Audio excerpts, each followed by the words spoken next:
They say your wedding day is supposed to be the happiest moment of your life. Mine was the beginning of a war. The scent of white peonies still lingers in my mind, sweet, too perfect, almost fake. I remember the way the Manhattan skyline stretched behind us like a painted dream. Everything was meticulously planned. Every detail a masterpiece. My hair, my dress, the string quartet. And standing before me, Sienna with those ocean storm eyes that always saw through me. Steady, unshakable, mine. I had just said, I do.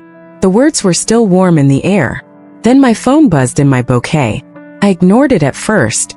Who would dare? But it buzzed again. Then again. My maid of honor handed it to me with an awkward smile. Maybe it's your honeymoon, driver? No, it wasn't. It was a text message. Just a few cold, sterile words. Effective immediately. Your contract with Vanguard Architects and Development has been terminated. Damian Blackwood. And with that, the world spun sideways. First, I thought it was a mistake. A cruel joke. Damian, that smug, hollow-eyed snake who spent the last 3 months trying to erase everything I had built at Vanguard? That Damian? But this wasn't just a professional slight. This was timed. Calculated. The kind of knife someone spends months sharpening. I stood there, veil fluttering in the breeze, trying to catch my breath while champagne flutes clinked and cameras clicked. I was still wearing my vows like armor. But suddenly I felt naked. Stripped. My hands were trembling. Sienna saw it before anyone else. He took my phone, read the message and handed it back to me with a stillness that made the sky seem louder. Trust me, he said. This isn't the end. It's your beginning. I should have cried. I should have screamed, stormed out, caused a scene worthy of page 6 headlines. But I just stood there, looking out over the edge of the rooftop like the city might offer some explanation. I thought I had seen the worst of corporate cruelty. But this was something else. Let me rewind. 2 years ago, I walked into Vanguard like a soldier called to the front lines. Malcolm Blackwood, the revered and ruthless founder, hired me personally. He didn't need another project manager. He needed a fixer. And that's exactly what I was.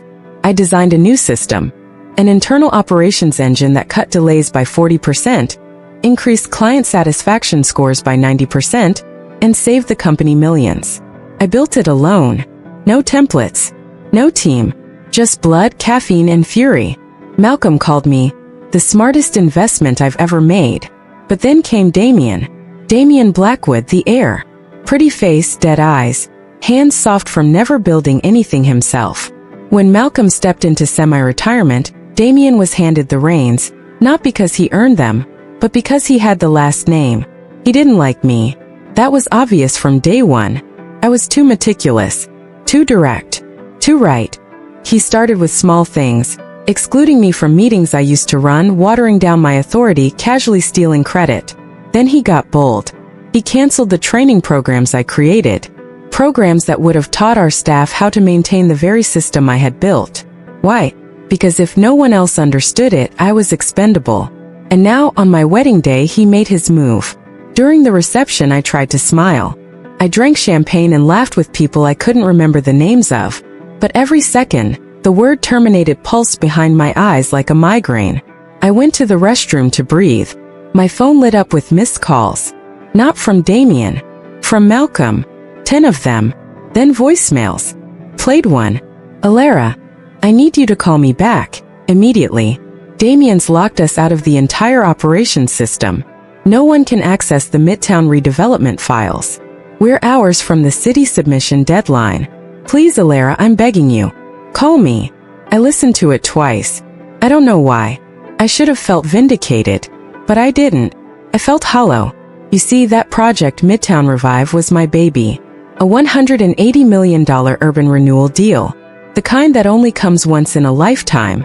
And now it was crashing because Damian had no idea what he was doing, and I wasn't there to catch his fall. But that wasn't even the worst part. Sienna and I escaped the reception early. We didn't tell anyone. We just walked out the back, hand in hand, into a waiting car like fugitives from our own lives. In the silence, he turned to me and said the words that changed everything. I didn't want to tell you before the wedding. I needed to protect the integrity of the investigation. But I've been compiling evidence against Damian for weeks. I blinked. What kind of evidence? Permit tampering, safety violations, material substitutions. I have signatures, he forged some of them. If the Midtown project gets approved as is, people could die. You need to know that. He wasn't just pushing you out, Alara. He was silencing the one person who could stop him. That's when I felt it. The grief, the rage, the betrayal, like a fire igniting under my skin. It wasn't about the job anymore. This wasn't just a power play. This was a cover-up. And I had been thrown out of the plane without a parachute, because I was the last one who could see the ground coming. I stared out the window as Manhattan blurred past. That night, we boarded a plane to Belize. We left everything behind, the dress, the guests, the glittering illusion. And Damien? He had no idea the war he'd just started. Because I didn't fall that day. I rose. You'd think a honeymoon in Belize would be paradise. But when you've just been stabbed in the back and left to bleed professionally, the sand feels like glass, and the waves sound like whispers of betrayal. I was supposed to be sipping cocktails in a private cabana, wrapped in love and sunshine. Instead, I lay awake each night beside the only man I trusted, haunted by a smirking face and a text that shattered everything I'd spent years building. Every time I closed my eyes, I saw Damien Blackwood's name glowing on my phone screen. His timing wasn't random. He didn't just fire me. He humiliated me. He chose the moment when I was at my most vulnerable, when the cameras were pointed, the vows were spoken, the rings exchanged. Because he knew it would break me. But here's the thing, I don't break. I burn. While the resort staff fluffed pillows and laid flower petals on our bed, I was plotting a war. Sienna, ever calm, had already begun transferring documents. Night after night, under the soft hum of tropical fans and mosquito nets, we pored over blueprints, submission forms, permit approvals. He showed me what Damien had done, and it was worse than I imagined. Damien hadn't just been cutting corners, he had obliterated them. He altered structural codes, replaced load-bearing reinforcements with subpar material, and slashed safety buffer zones. He signed documents in the names of engineers who had already flagged issues and walked away. His arrogance was radioactive. He thought no one would notice. But Sienna did. And now so did I. We need to go public, I whispered one night, as Sienna traced his fingers down my spine. No, he said. Not yet. Let them squirm. Let them need you. I understood what he meant. Malcolm Blackwood was panicking. His voicemails grew more frantic by the hour. By day 2, he was offering me double my salary. Day 3, triple. By day 5, he offered me a 10% stake in the company. I didn't respond. Let them choke on their desperation. Meanwhile, I began writing a new plan. A new identity. Precision Protocol Inc. A consulting firm designed to audit, verify, and overhaul project workflows for municipalities and private firms alike. First client? The city of New York. The very people Damien tried to deceive. By the end of that week, our firm was incorporated, licensed, and registered. While Damien probably sat in Vanguard's chrome glass tower, smug in my absence, I was quietly becoming the nightmare he never saw coming. Day 6 in Belize, I got a text from Malcolm. Not a bribe. Not a plea. Just 4 words. You win. I surrender. I smiled for the first time since the wedding. And then came the storm. A week later, while I was finalizing Precision's internal protocols, a news alert hit my phone. Midtown Revive project halted. Allegations of permit fraud and structural code violations surface. Vanguard under city audit. Boom. Sienna turned to me from his laptop, expression unreadable. It's starting. The investigation moved fast. Faster than I expected. Engineers came forward. Emails were subpoenaed. Internal Slack messages leaked. Damien's edits to the original blueprints were exposed, each change more damning than the last. Worst of all, he had forged the city inspector's signature on the final plan submission. Within 48 hours, the city issued a complete suspension on Vanguard's development license pending further review. The Midtown project, their $180 million golden goose, was dead. The headlines were merciless. Son of Vanguard's founder linked to structural sabotage. Midtown disaster narrowly averted. Whistleblowers speak out. CEO's silence draws fire. Where is Malcolm Blackwood? I knew exactly where he was. Calling me. Again. And again. And I still wasn't answering. Because I didn't need closure. I needed dominance. I needed him to know that the very system he let his son dismantle, the one I had built, was now the weapon destroying them from the inside out. Poetic, isn't it? And then silence. For almost 3 days. No texts. No calls. No news. Just the eye of the hurricane. Until a handwritten letter arrived at my new office, Precision's temporary HQ tucked inside a high-rise co-working space in Tribeca. The envelope was thick, old-fashioned. Embossed. Expensive. I opened it with the letter opener shaped like a dagger. It was from Malcolm. Alara, I've made more mistakes than I can count. My biggest was thinking Damien could lead. My second biggest was betraying your trust. I can't undo what's been done, but I can try to rebuild what's left of my company, with your guidance. Damien has completed a full ethics and accountability program. He's now under probation in a supervised, low-level capacity. Vanguard has new leadership, a new board, and no legacy privileges. We are humbler now. Please meet with me. Just once. Not as a favor. As a professional courtesy. Yours with regret. Malcolm Blackwood. I read it twice. Then again. And I laughed. Not because it was funny, but because it was desperate. Malcolm didn't care about ethics or healing. He was reaching out because he had nothing left. No systems. No reputation. No air. And he needed me to make him relevant again. I stared out my window and imagined him. Aging, pale, sweating under fluorescent lights while his legacy crumbled at his feet. He wasn't reaching out to redeem himself. He was begging me to save him. Again. That night, Sienna asked if I was going to respond. I will, I said. But on my terms. And with a contract thick enough to choke a lawyer. Because this time I'm the one holding the pen. I walked back into the building I once ruled, like a ghost returning to her own crime scene. Vanguard architects and development looked the same. Sleek marble floors, brushed steel staircases, glass walls reflecting artificial perfection. But something had shifted. The air was heavy now, thick with tension and quiet shame. I could feel it, the pulse of a collapsing empire clinging to my presence like a last breath. They needed me. No one said it out loud, but it was there, in the way the receptionist jumped to her feet when she saw me. In the way the junior associates averted their eyes. In the way Malcolm Blackwood, the once untouchable king, stood waiting for me in the lobby, his tailored suit slightly wrinkled, his hands shaking behind his back. I almost pitied him. Almost. The conference room was cold. On purpose, I think. They wanted me uncomfortable. I wasn't. Malcolm tried to smile. It looked more like a grimace. Thank you for coming. I didn't reply. I sat down, crossed my legs, and placed the thick contract folder on the table like a weapon. Across from me sat Damien. For a second I didn't recognize him. The man who once wore arrogance like cologne was now subdued. He looked smaller somehow. Like a dog that had been punished one too many times. No designer suit. No slicked back hair. Just a neutral button-down and tired eyes. He didn't speak either. Good. Because if he had, I might have burned the whole room down. Malcolm slid a check across the table. I didn't touch it. It covers the entire cost of your wedding, he said softly. Everything Damien took from you. I laughed. Just once. Cold and sharp. That's cute. You think this was about money? He flushed. Then Damien did something unexpected. He pulled a small black USB stick from his pocket and placed it next to the check. It's your system, he said, his voice hoarse. The one I dismantled. The original build. Backups. All of it. I kept it. My hand twitched.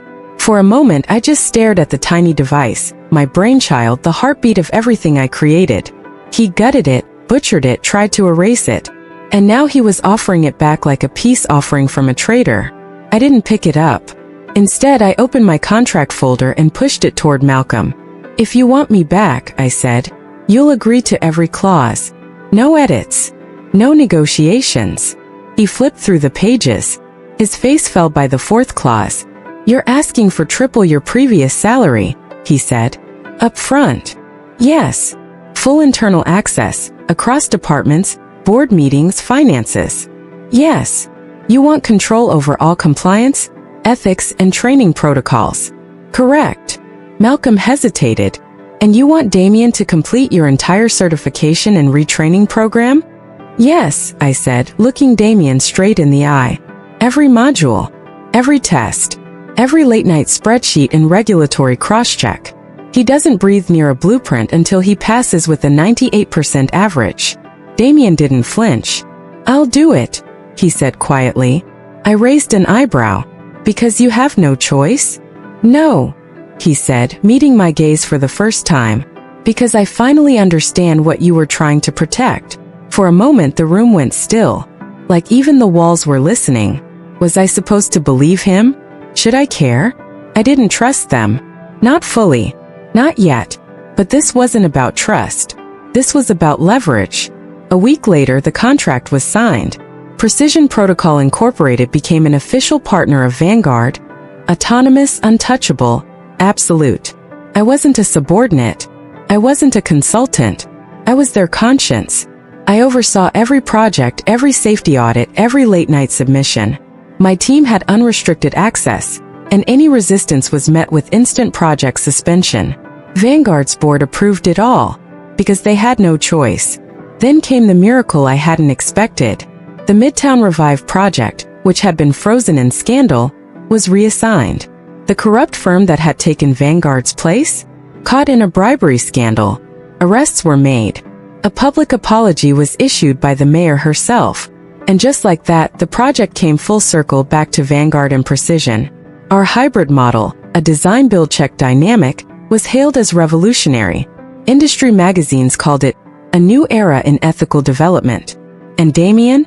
He was assigned as a junior project coordinator, 5 levels beneath his previous title. He arrived every morning at 6:45 a.m., sat through my team's brutal training modules, submitted weekly assessments and never once complained. First I thought it was an act. But then something strange happened. He passed every test, every drill, every compliance review. By month 3, he was mentoring interns on hazard mitigation and accountability measures. He even rewrote one of my training manuals to include real-world case studies, ones he had once ignored. My assistant, Raina, came to me one afternoon, a shocked expression on her face. "He's changed," she whispered. "I think he actually gets it now." I didn't answer, but I kept watching. 3 months into the new Midtown project, a community presentation was scheduled.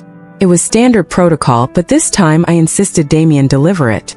Sienna raised an eyebrow when I told him. "Are you sure he's ready?" he asked. "No," I said. "But if he's going to earn his place, he has to face what he broke." The night of the presentation, Damien stood before 300 people. Residents, investors, city officials. He looked nervous but not afraid. And then he said this. "Last year I nearly destroyed this project out of arrogance, out of fear, out of a belief that shortcuts made me smarter. They didn't. They made me dangerous. The woman who rebuilt this system is the reason this community is getting a second chance, and the reason I'm standing here today.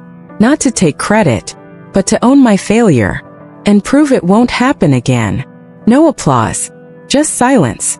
Then someone clapped, then more, until the room filled with reluctant, uneasy respect. I sat in the back, and I didn't smile, but deep inside something loosened. Not forgiveness, not yet, but maybe acknowledgement. They say power makes you paranoid, but in my case, paranoia saved my life. 3 weeks after Damien's public confession, Midtown Revive had entered Phase 2. We had city support, full compliance, rising press attention. My phone wouldn't stop ringing with interview requests and speaking invitations. Precision Protocol was being courted by competitors, regulators, even the Department of Urban Integrity. On the surface, everything was golden, but something smelled wrong. It began with small things. A corrupted report that wasn't corrupted when we submitted it. A contractor's invoice revised after approval. Then an anonymous email landed in my inbox at 3:12 a.m. Subject line. "He hasn't changed. He's just hiding it better." No message body. No signature. No traceable IP. I didn't want to believe it, but I couldn't afford not to. So I watched. Damien had been nothing but obedient, punctual, modest, humble. He corrected his juniors with kindness, deferred to my authority in meetings, and even turned down a raise Vanguard offered without my knowledge. But that's the thing about masks. They're most dangerous when worn by someone who used to love you. I told Sienna and Reina to pull every piece of digital footprint Damien had touched in the last 90 days. Messages, logins, document histories, badge scans. We set up a covert access trap. A dummy blueprint with a falsified zoning error that only a saboteur would try to fix. 3 nights later, someone logged in remotely. From Damien's account. From a location inside the Vanguard building. At 1:47 a.m. I drove there myself. I didn't tell security. Didn't call Sienna. I didn't even put on makeup. Just grabbed my old swipe badge, a flash drive, and a folding knife I hadn't touched since my college days. I parked behind the loading dock. The halls were dark, but the server room, my server room, glowed like a tumor beneath the glass corridors. And inside it, like a ghost from my nightmares, was Damien. He didn't hear me enter. His back was to the door, fingers flying over the keyboard, eyes lit by code. I watched for 10 full seconds, and then I spoke. Quiet, razor sharp. What are you doing? He froze. Didn't turn. Didn't breathe. Finally, slowly, he said, I wasn't going to. Save it, I snapped, stepping into the room. You were copying the compliance logs. No, he lied too quickly. I was just checking the backup protocols. Malcolm asked me to. I shoved the flash drive in my pocket. You're inside a triple restricted partition. Only I have access. Who gave you the override? He turned then. And that's when I saw it. The look. That look. The one I saw when he stood beside my father, the day they forced me out. The look of someone who thinks they're smarter than you. He didn't bother lying anymore. You're too powerful, Ilara, he said calmly. You built a kingdom with walls so high no one can see inside. You think that's safe. But it's dangerous. Unchecked power always is. I took a step forward. And you were going to check me? By selling internal data to our competitors? Or to the press? Or was this for your new silent partners? He didn't deny it. Instead, he whispered, I did what I had to do. For the company. For balance. I laughed. A broken, bitter sound. You always say that. For the company. But you never do anything unless it benefits you. He flinched. And then he looked tired. For the first time, I saw the weight under his eyes wasn't just shame, it was hatred. Resentment. Regret curdled into something twisted. I loved you, he whispered. But you made me feel small. Replaceable. I froze. Not because it hurt, but because it didn't. You were never replaceable, Damien, I said softly. You replaced yourself. The moment you chose ambition over integrity. I stepped forward, pulled the server logs. The transfer was incomplete. He'd only gotten 7% before I walked in. I pulled the cable, killed the power, watched the screens go black. You're done, I said. His face collapsed, like something inside him had just snapped. Please, he whispered. Don't tell the board. Just let me resign quietly. For a second I hesitated, not because I owed him, but because I remembered being in love with the version of him that never existed. Then I handed him a blank envelope. Inside was a letter of termination, dated 3 days ago. He blinked. You knew. I looked him dead in the eye. I never stopped watching you. The fallout was swift. By morning, Damien was gone. Vanguard issued a statement about a personnel departure unrelated to project operations. The press never got the full story, but I did. The anonymous email came from an intern in the IT department. She noticed irregular access logs and flagged it. I promoted her the next day. As for Damien, he disappeared. Rumors swirled. South America, Dubai, private consultancy. I didn't care, because I'd finally learned something vital. Sometimes revenge doesn't come in fire and fury. Sometimes it comes quietly, like rot in the walls, or the slow, satisfying sound of a kingdom collapsing from within. And me? I rebuilt. Not just Midtown, but myself. Sharper, smarter, colder. A woman no longer haunted by betrayal, but defined by it. 3 months after Damien vanished, I should have felt peace. The Midtown Revive project was celebrated in Forbes. Our environmental initiative won a national grant. Vanguard's quarterly report shattered records. Clients lined up. Awards poured in. But I couldn't sleep. Because sometimes, peace is a lie dressed in soft lighting and empty champagne flutes. And sometimes the ghosts don't knock. They let themselves in. Started with a letter. A pale ivory envelope. No return address. Hand-delivered. Not to my office, but to my apartment. It was waiting for me on the kitchen counter. My alarm system hadn't tripped. No fingerprints. No camera footage. Just one single line, penned in slanted black ink on the flap. There are things about your father you still don't know. I didn't open it. Not immediately. I stood there frozen in the kitchen light, staring at it like it might explode.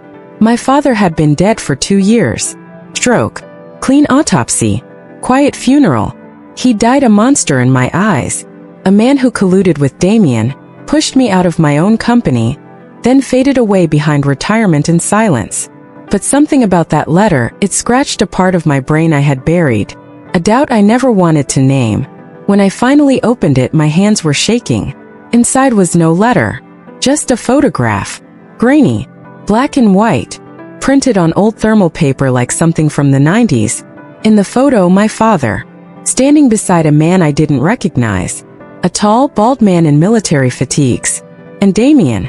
Not young Damien. Present-day Damien. The timestamp? February 10th. 2 weeks ago. I dropped the photo. My breath caught. Everything inside me screamed impossible.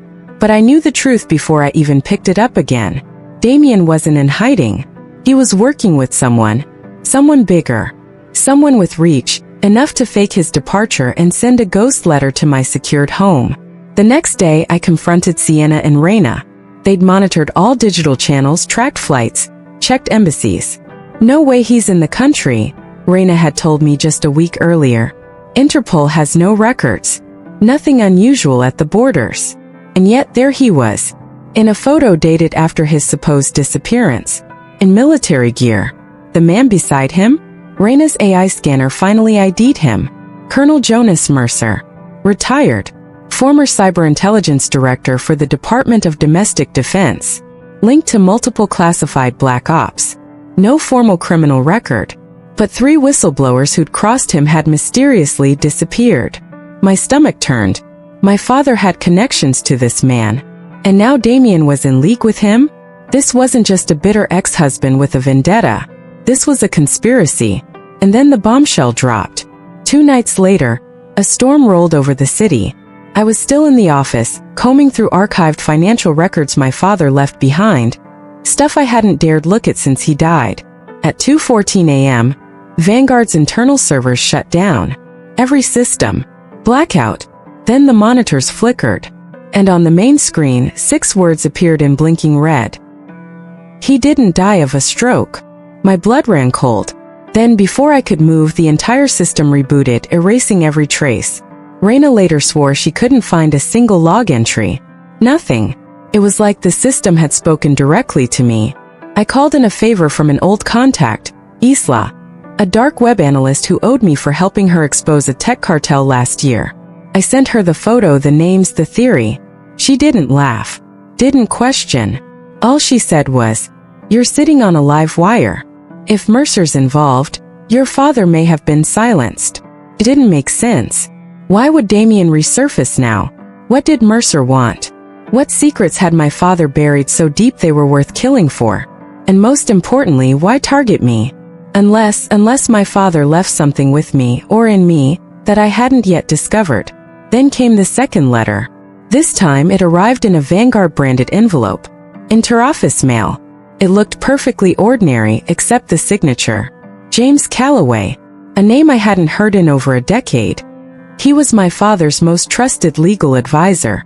Left the country 5 years ago after a corporate fraud case involving misappropriated government funds. Disbarred. Disgraced. Forgotten. Inside the envelope? A key. No note. Just a small brass safety deposit key tagged with the number 413. I drove to the bank that morning. The key matched a box under a holding company I vaguely remembered my father using for patent shielding.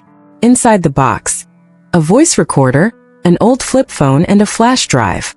I pressed play on the recorder in the safety vault's private booth. And then I heard it. My father's voice. Alara, if you're hearing this, I'm either dead or about to be erased. Damien is not your enemy. Not truly. He's a pawn. I made mistakes. Terrible mistakes. Things you must never bring to light. But if they come for you, run. Don't fight. They'll kill everyone around you to bury this. I stopped breathing. He continued, voice breaking. They're watching Vanguard. They want what's under Midtown. You think it's a revitalization project? It's a front. I was part of the original design team. Beneath the central grid lies a vault. Don't open it. Don't ever open it. Silence. Then one last whisper. Forgive me, Alara. I loved you. But I was a coward. I sat there in that sterile bank room, heart pounding like war drums. Under Midtown. A vault. A lie wrapped in architecture and ambition. My project. My legacy. My trap. Suddenly I understood. This wasn't just corporate warfare. This was a decades-old scheme. Government-grade cover-ups. Betrayals that span generations. And I was next on their list. I clutched the flash drive, the phone, the key, and I left the vault behind. But as I stepped out into the sunlight, I saw it. Across the street. Parked beneath a construction sign. A black van. Windows tinted. Engine running. And behind the glass? Pair of eyes. Watching. I didn't expect the past to come back so violently. It was supposed to be just another step in my plan. Another calculated move in this long, merciless chess game. But fate, as always, has a taste for drama. It began with a single email. No subject line. Just one sentence in the body. You forgot what started the fire. I stared at it for a full minute, my fingers frozen above the keyboard. The words weren't threatening, not directly, but something about them chilled my blood. Like a ghost had reached through the screen and wrapped cold fingers around my spine. For a moment I thought it might be Evelyn. She was always cryptic, always fond of poetic riddles. But this wasn't her style. It felt older, deeper, like something clawing its way out from the ruins I left behind. I traced the IP. It pinged from a remote location in Romania. Could have been a VPN. Could have been nothing. But my instincts had stopped dismissing things as coincidence long ago. And then the photographs arrived. Printed. Hand-delivered. Inside a plain brown envelope were 7 glossy photos. Grainy, almost cinematic in their framing. Me. At the hotel bar. At the gala. In the alley behind the Luxor building. With Evelyn.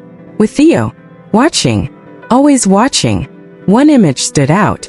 I was sitting in the backseat of my car, head bowed, clearly unaware of the camera.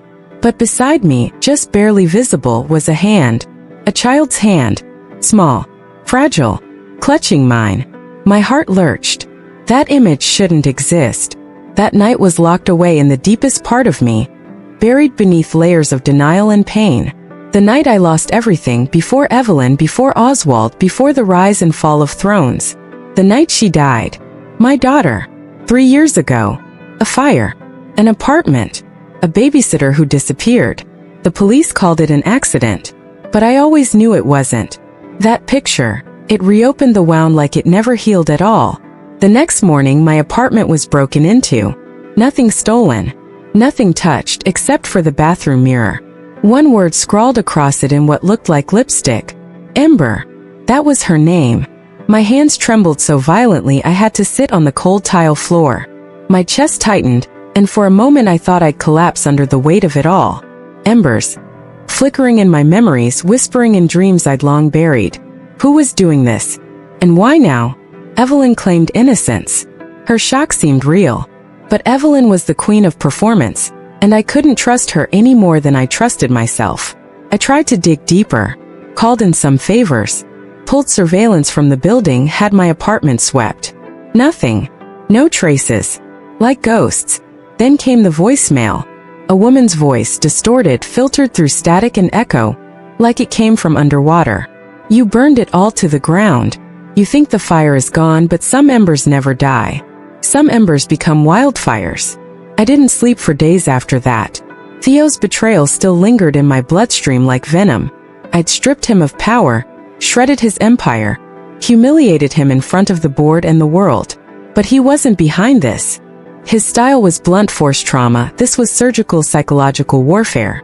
Someone wanted me undone not through violence, but through memory, through grief. And grief I knew too well was the most savage killer. Then I remembered something. Something Evelyn once whispered during one of her drunken spirals in Monaco. There's a girl. Someone you left behind. She's not gone. You think she is, but you were wrong. At the time I thought she was hallucinating, talking in metaphors. But what if she wasn't? What if Ember hadn't died in that fire? What if they took her? The idea tore through me like a scream. It was impossible. Absurd. I saw the body. I held the cold, lifeless hand. I went to the morgue. I buried the casket myself. I never looked inside. The coroner told me it was too painful, that I shouldn't see what was left. I trusted them. I believed them. What if they lied? What if she was alive all along? The thought consumed me. I became obsessed. I went back through every file, every police report.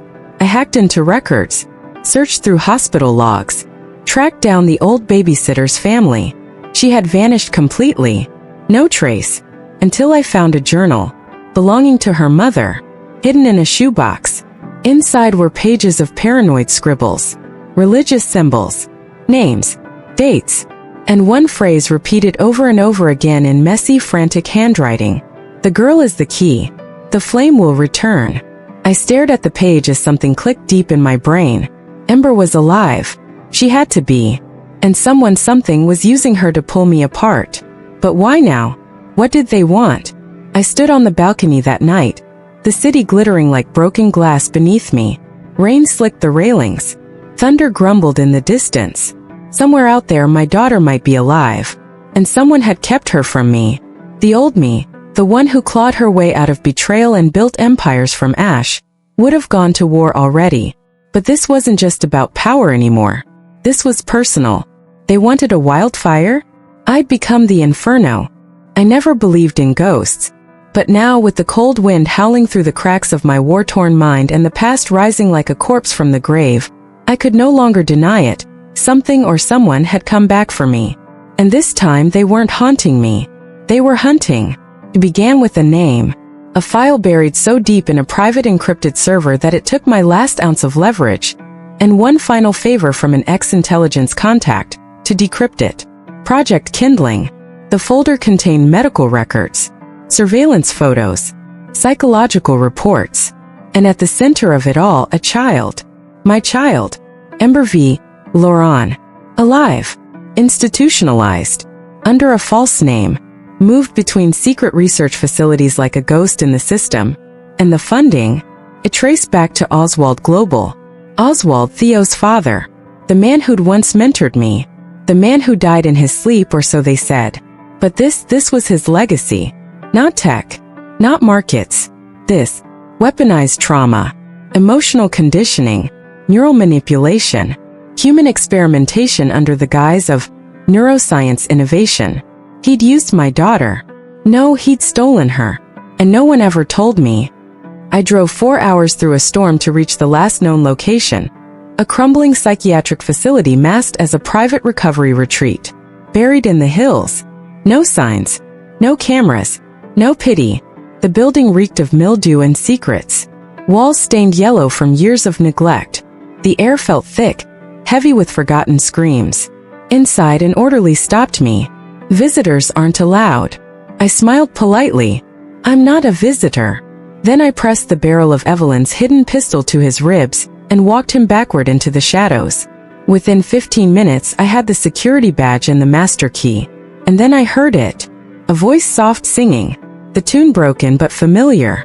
A lullaby I used to hum when Ember was a baby. I followed it like a thread through a labyrinth. Down the west wing, past rusted doors and hollow-eyed patients staring at the walls as if waiting for salvation that never came. Room 213. I hesitated, then opened the door. She was sitting on the floor, her back to me, drawing something on the padded wall with a crayon. Orange. Like fire. Her hair was longer. Black strands tangled and dry. Her frame thinner, like the world had tried to erase her. But when she turned, my heart stopped. Her eyes. God, her eyes. Still that impossible shade of amber. Still mine. Still hers. Ember. I whispered. She tilted her head, expression unreadable. Then she said, "You took too long." 3 words. 3 little knives to my gut. I didn't know. I thought you were gone. They told me. They lied. Her voice was hollow, like it was echoing down a deep, dark tunnel. They showed me you were alive, but they said you never came. That you didn't want me. No, I shook my head, choking on the guilt, the rage, the unfiltered pain. That's not true. I thought you died. I buried. They made me forget, she interrupted.